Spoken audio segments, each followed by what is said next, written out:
Kita kerap kali mendengar seseorang yang mempercayai sesuatu benda yang dipergunakan untuk mendapatkan tujuan tertentu.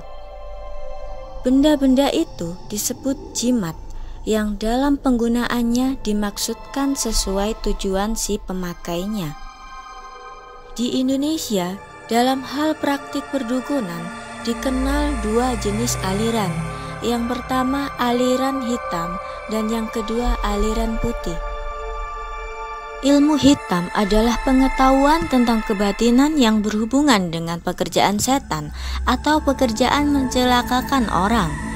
Sedangkan ilmu putih adalah ilmu batin yang digunakan untuk melawan ilmu hitam seperti mengobati orang yang sakit atau orang yang diguna-guna.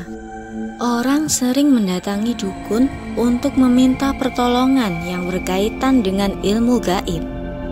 Salah satu jimat yang sering dicari orang adalah jimat yang berasal dari tanah kuburan. Penggunaan tanah kuburan tidak bisa diambil secara langsung dari kuburan, melainkan harus dari perantara seorang dukun. Dalam hal ini, melibatkan dukun sebagai pelaku komunikasi dengan orang meninggal yang tanah kuburannya hendak diambil. Dukun akan membeli tanah itu dengan cara memberikan imbalan sesajen kepada roh tanah kuburan. Seorang dukun akan membakar kemenyan dan dupa yang dianggap sebagai imbalan makanan roh. Dengan demikian, terjadilah sistem barter yang nantinya berpengaruh besar dengan tanah kuburan yang dihasilkan. Tanah kuburan dipercaya mengandung kekuatan gaib yang kuat dari roh orang yang dikubur tersebut. Meski dalam proses pengambilan tanah kuburan tersebut sudah melibatkan izin roh pemilik kuburan, dukun biasanya mengambil tanah kuburan tanpa izin dari anggota keluarga orang yang meninggal tersebut. Pengambilan tanah kuburan tersebut diambil secara sembunyi-sembunyi agar orang lain tidak melihat. Dukun seringkali mengambil tanah kuburan pada jam-jam tertentu. Biasanya para dukun akan mengambil tanah kuburan di saat tengah malam. Kadang pengambilan tanah kuburan juga bisa dilakukan ketika jam rawan sepi, saat siang hari atau menjelang subuh. Dengan membaca mantra, seorang dukun memasukkan tanah kuburan ke dalam kantong khusus yang dibawanya.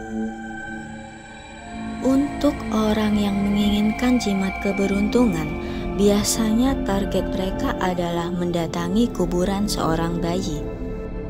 Namun, untuk orang yang menginginkan jimat kaitannya dengan hal asmara, biasanya mengambil tanah kuburan orang yang disayangi semasa hidup. Bisa dari kuburan orang tua, nenek, kakek, atau kerabatnya. Tanah yang diambil dari kuburan bayi dipercaya akan keberkahannya dari roh bayi yang masih suci. Sedangkan untuk tanah kuburan orang yang menyayangi kita, dipercaya bisa dijadikan pelet ampuh untuk menarik hati orang yang hendak kita tuju. Akan tetapi, jika mempunyai niatan jahat, tanah kuburan bisa digunakan untuk mengganggu atau mencelakakan orang yang hendak dituju. Biasanya orang dengan tujuannya jahat akan mendatangi kuburan orang-orang yang meninggal karena kecelakaan atau orang yang disambar petir. Orang yang memiliki riwayat kematian tragis dipercaya bisa sebagai perantara santet untuk mengganggu orang.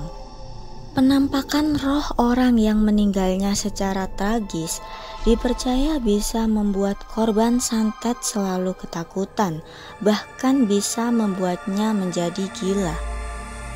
Tanah kuburan orang yang meninggalnya tragis bisa disebar ke rumah si korban santet.